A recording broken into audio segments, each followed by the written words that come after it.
Bienvenidos, Ricardo here, and welcome to Ricardo's Forgotten Books.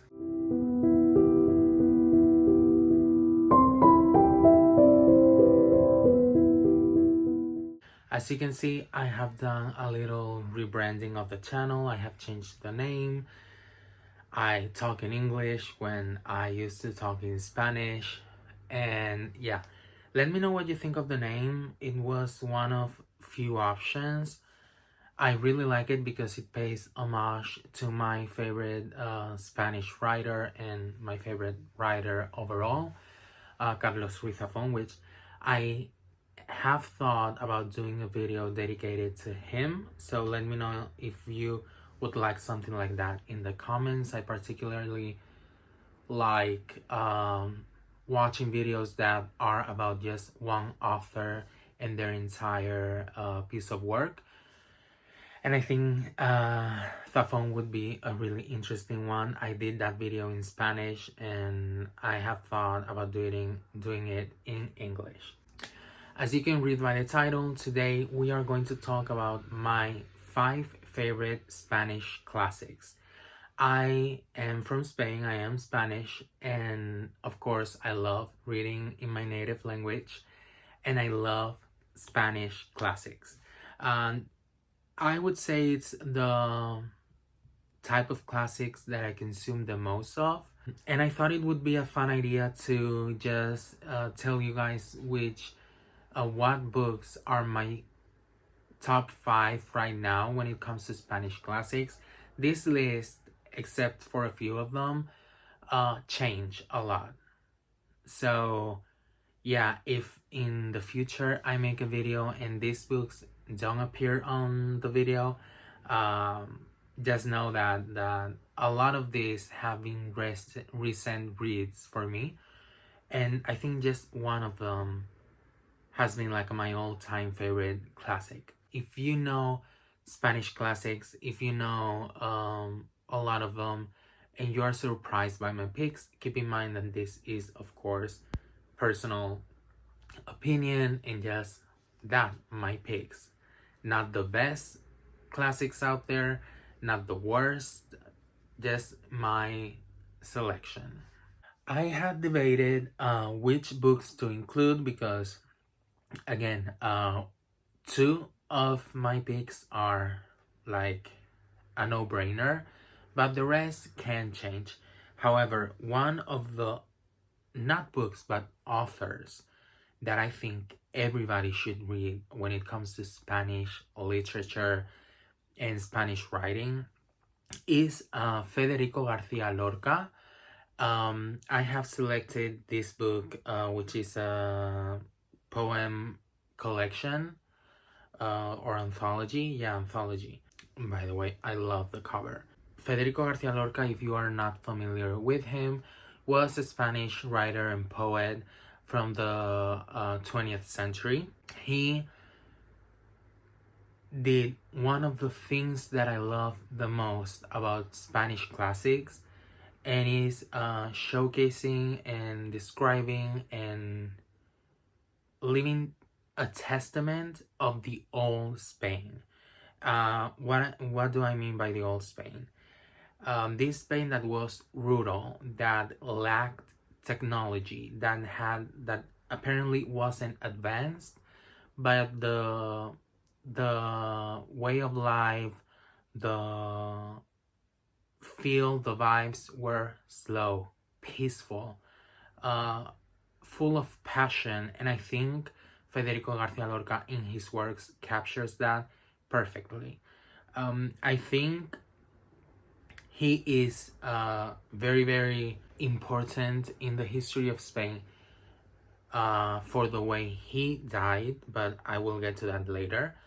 But also because I think he is one of the writers that kept us in touch with a Spain that is slowly fading away. Spain, like all the countries in the world, is slowly being globalized. We get more technology, more advances, which are great for the workplace and big cities, but the small cities are also suffering. The Spain that our grandparents knew, the Spain that our parents knew, is slowly disappearing, and we cannot do anything to stop that. And his books are a great way to keep in touch, to keep in contact with that more rural and basic Spain, or at first sight basic.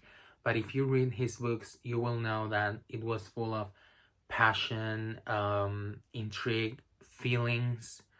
And his books, while being, at least to me, they give me a sense of peacefulness and also melancholy, are also tense, and they always have a tint of darkness, and I guess we could say sadness to them. He's definitely, I think he showcased perfectly the Spanish poetry. And personally, I'm not a big poetry reader, but when they are this quality and from authors like this one, it just, I cannot not fall in love with the book. Federico Garcia Lorca has other pieces like La Casa de Bernarda Alba, The House of Bernarda Alba, or Bernarda Alba's House, Bodas de Sangre, Blood Weddings, which I highly recommend. And the only one that I think I have not read from him, Yerma.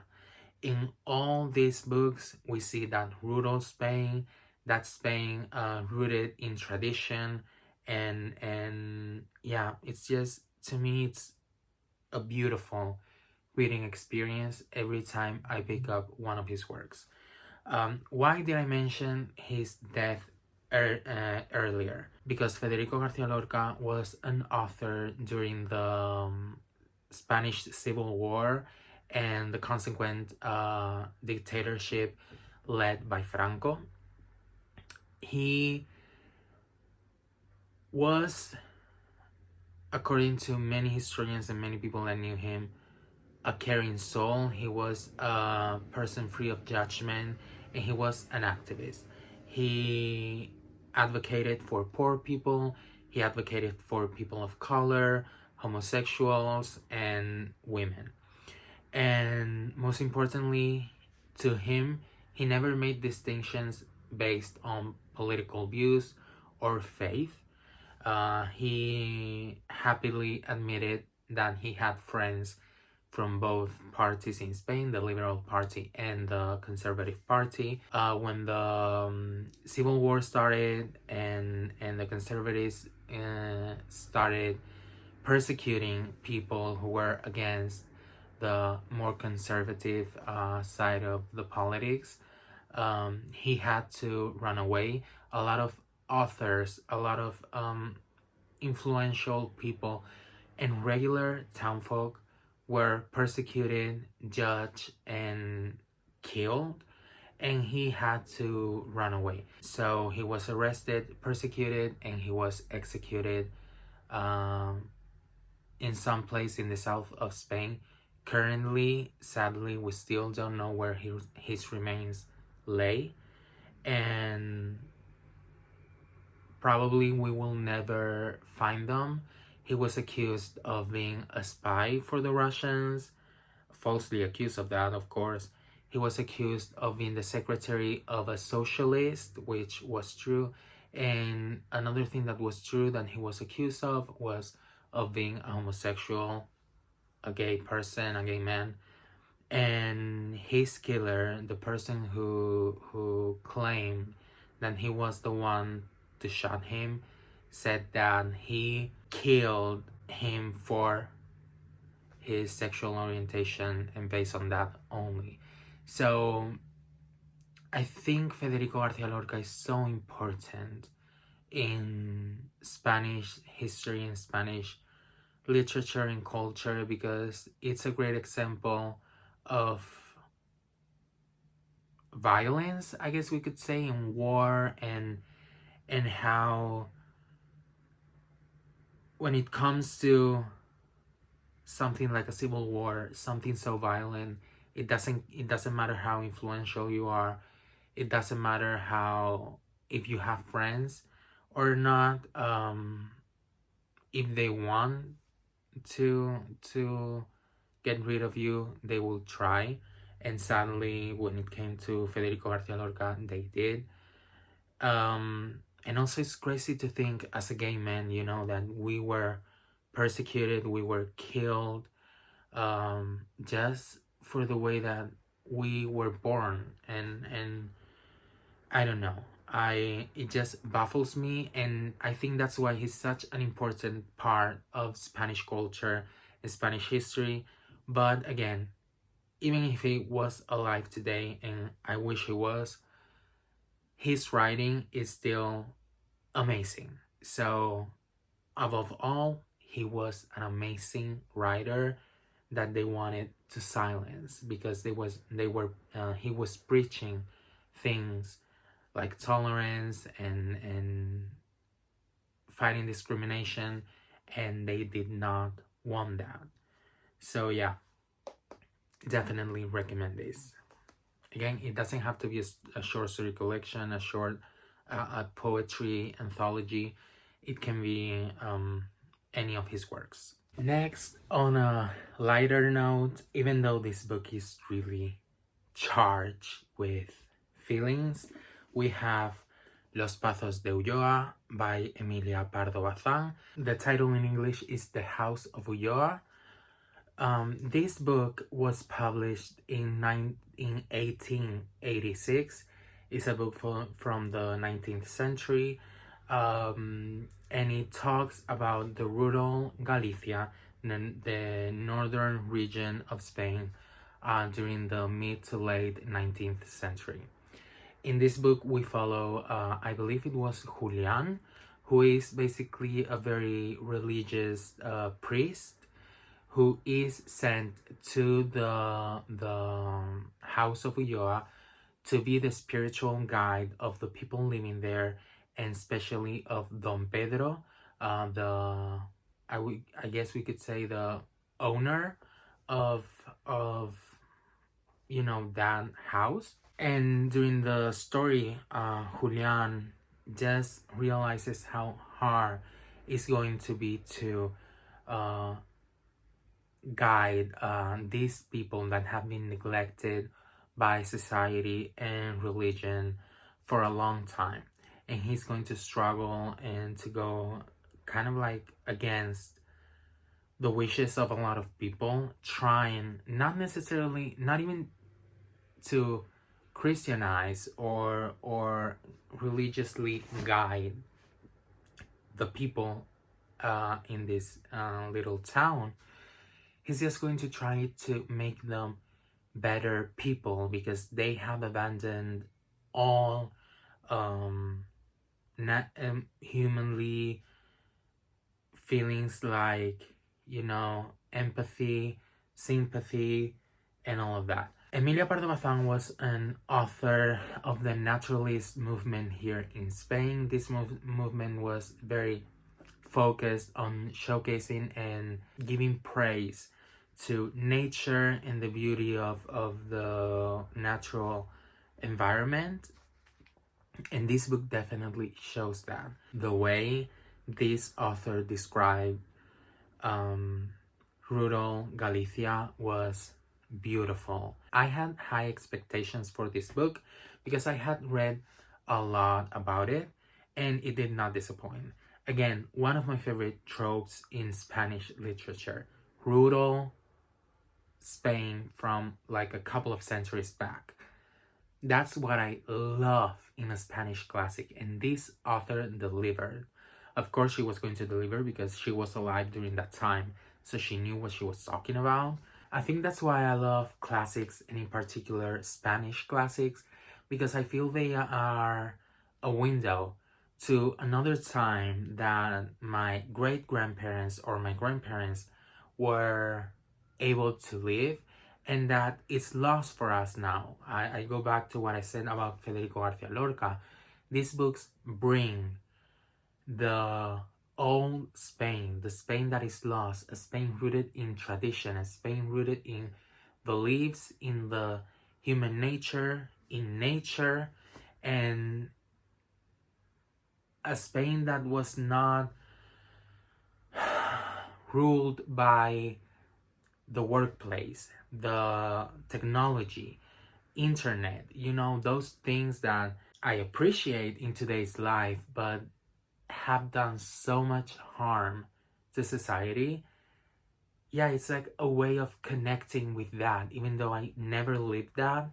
But I think here in Spain, like I assume in any country, in the small towns, I live in a small town villages, you still can get those times of not being connected to the outside world. And I think these books are great for that. And I definitely want to read more from the naturalist movement here in Spain. That is something that I really, really appreciate. It just fills my heart with joy, the fact that for the most part, Spanish classics are the authors just wrote what they saw. They looked at people, they talked to people, they experienced society, and that's what they wrote on the page. It's very rare that a Spanish classic is related to fantasy or thriller or things like that. I don't think in Spain you're going to find a Frankenstein or a Dracula. You are going to find your great grandmother, attending the house. You're going to read the stories that your grandparents told you when you were a child. And to me, that's the beauty of the Spanish classics. Books like this are, to me, the same thing, but instead of hearing the story, I'm just reading it. And so I would really, really recommend this if you like that kind of story where you are just vibing. You are just vibing. You are just, letting the author guide you through the beauty of the world, the complexity of the characters, and the history of the time. The next book that I want to talk about is El Príncipe Destronado by Miguel Delibes. The translation to the English language would be The Dethroned Prince by Miguel Delibes. This book, beautiful book. I rarely cry reading books, but I think this book will take everybody to their childhood. In this book, we follow the day in the life of Kiko, a kid that is about to turn 4 years old. And you might think, how is that interesting? Like the life of a day in the life of a 3-year-old, almost 4-year-old. But this is one of the most beautiful books I have ever read. Kiko is part of a big family. He has several brothers, and for 3 years he was the prince of the house. He was the little one. Everybody cared for him. Everybody had the patience. Everybody had the interest in him, but his mother just gave birth, and he suddenly is dethroned. He's no longer the prince of the house. The baby is getting all the attention, all the focus, I guess we could say. But don't get the wrong idea. This book is not about the jealousy of a kid who just lost his, spoiled environment. This is the story about how this kid is watching his family in a new light. Now that he's not the spoiled prince, now that he's not the one sitting in the throne of being the little kid, he is realizing just at 3 years old how different his family is from the image that he had of it. The struggles between his parents, the discomfort of his teenage older siblings, how busy life can be for a family with so many kids, with 2 working parents, To me, this book was beautiful, and it took me back to my childhood, but it was just the innocence when Kiko was telling us the story, because we see things from the perspective of a 3-year-old, almost 4-year-old, but we know the reality of the things that he's seeing. Like, he's describing a scene, he's describing something that is happening, and he doesn't know what's happening. His little mind, his little brain is giving context, a lot of context that is missing, because he just doesn't have the clues that you get when you grow up in society, because he's still so young. But you as the reader know what he's not seeing and what he's not realizing. And I think this is just a beautiful book, because you almost have 3 versions of the same family. You have the version of the family before Kiko was dethroned. You have the version after Kiko is dethroned, and how he views his family. But you also have the real version, your own version of the things that are happening, and the fights, the arguments, the love that this family has. This book is a way of reminding you family is important. And to me, it was such a delightful read. And I think, like we say in Spain, the pen of the author was exquisite. It was magnificent. I just really, really loved the writing style of the author. And yeah, there are not enough good things I can say about this book. Everybody should read this. Everybody should read this. And again, another book that is based on what a person is watching and experiencing. That's the whole vibe of the Spanish literature and the Spanish classics. Next up, I want to talk about the oldest book on this list, and I believe the oldest book I've read when it comes to Spanish literature, of course not counting Greek literature or Asian literature, and is El Cantar del Mio Cid, or the song in English, the song of My Cid. This is an epic poem that is centered around the figure of Rodrigo Diaz de Vivar, a warlord, a knight of medieval Spain, all the way back to the 12th century. Here in this epic poem, we follow again Rodrigo Diaz de Vivar, who gained the name of El Cid Campeador. We follow El Cid in a quest of restoring his honor. Back in this time, of course, honor was the most important thing for a man, especially a knight, a warlord. And suddenly he finds himself stripped away from his honor, and he has to go on a quest of several years to bring it back to him and his family and his family's name.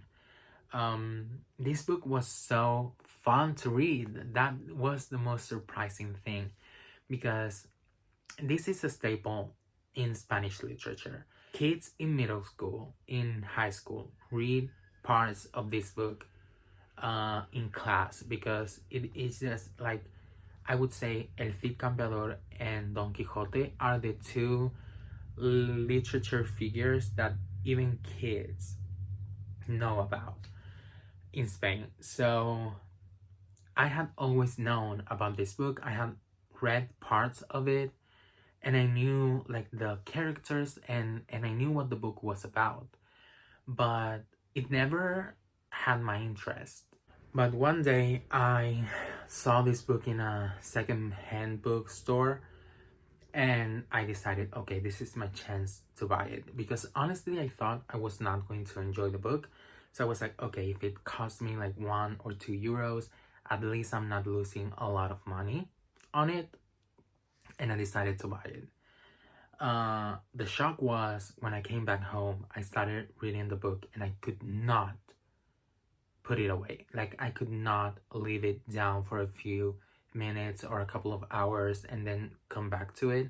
I just wanted to keep reading and keep reading. And yeah, that was surprising to me because I don't read like epic poems from the Middle Ages. I don't read a knight fighting for his honor in the 12th century. So I didn't expect to enjoy this book so much, but I really did. It was a fun book. It's not going to be like, I don't know how to say it. It is technically an epic poem, but you're not going to get a lot of the resources or the figures that poems usually have. You're not going to find a sophisticated language.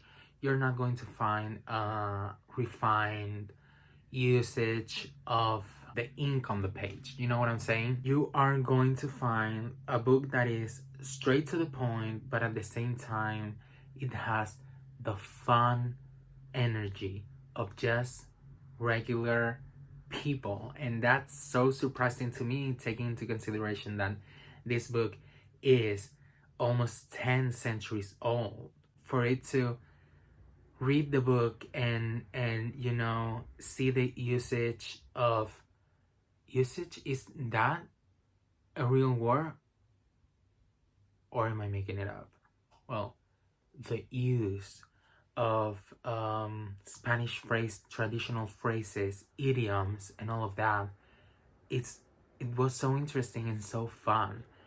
And then of course this is like a quest, like a traveling novel, like we see El Cid Campeador traveling throughout Spain, trying to regain his honor. So you're going to see battles, you're going to see just fun stuff. It's just a wonderful read. And Rodrigo Diaz de Vivar was a real historical figure. So just like how huge and important and respected were you to have a whole book written about you in this time period. I always think about that. I am Rodrigo Diaz, so like I feel like we're family, you know what I'm saying? I think you can totally read this for fun and not necessarily wanting or expecting anything deep and thoughtful, no, thought-provoking or anything like that from the book. Like, you could just read this for the pure basic enjoyment of reading a story. So I would totally recommend the poem or the song of My Cid for those of you who are interested. And finally, we reach the last book of this list, my personal favorite Spanish classic. And I have to throw a disclaimer out here. In the landscape of Spanish classics, I know this is not the best one, because I have read other Spanish classics that were actually better than the one that I'm going to mention. But this book was the most personal to me. And I'm talking about Historia de una Escalera by Antonio Buero Vallejo. The translation to English is Story of a Stairway, and is translated to English, so you can easily find this. This book is not a novel, it's a play. And basically, the story behind this book, or the story that we follow in this book, is the story of a community of neighbors, like an association, like the people that are living in a building in different apartments, and the passage of time in this building. And I think, to me, that was the most personal thing that this book could have hit me with. Because, if you're from a small town, if you're from a small village, if you are from a community of people that are like, secluded almost, I guess we could say, you know how it means to see the time go by and nothing changing. And this is what this book talks about. We follow this building of neighbors during 40 years. The play is divided in like periods of 10 years, I believe, so it has like 4 acts. It made me feel anxious. It made me feel stressed, but it also gave me a warm feeling of I know this because I live in a community. I live in my house with my family, in my apartment, in a building full of neighbors were that are the same neighbors since I was a kid. And this is the house where my mother grew up. This is my mother and my father were neighbors. And there's something special yet scary of communities like this, because you feel like you are bound to stay in the same place forever for your whole life, and not much stuff changes. I see the same people that I was around when I was a kid. I hear the same stories. I talk to the same people. I go out of my house, down the stairway, and I meet with the same neighbors, and I say good morning to them. Maybe we catch up a little bit, but it's been the same way since I was a kid. So this book is basically that. Is a testament of how time almost doesn't matter, because things are not going to change. Another thing that I think is important is that things are not going to change, not only because everybody is complicit and comfortable in this known mediocre life. It's also the lack of opportunities, the lack of privileges that leads to these people to live their life the same way for 40 years.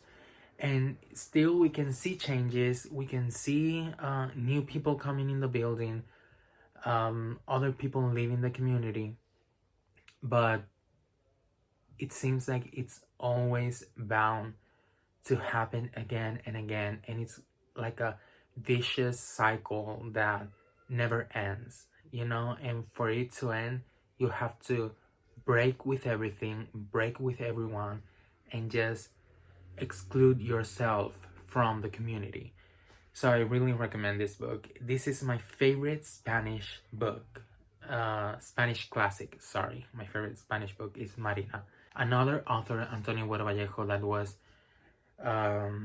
in danger during the dictatorship because he didn't believe in censorship. And while a lot of other authors fled Spain, understandably so, he decided to stay and challenge that censorship using a lot of symbols and metaphors to criticize the Spanish society. So this book is also a critique of the Spanish society of the time. Would definitely recommend this book. It's also very short, so you can read this in one sitting and just love it and enjoy it the same way that I do. This is the only Spanish classic or classic at all that I have reread. I love this book. And with that, guys, we reach the end of the video.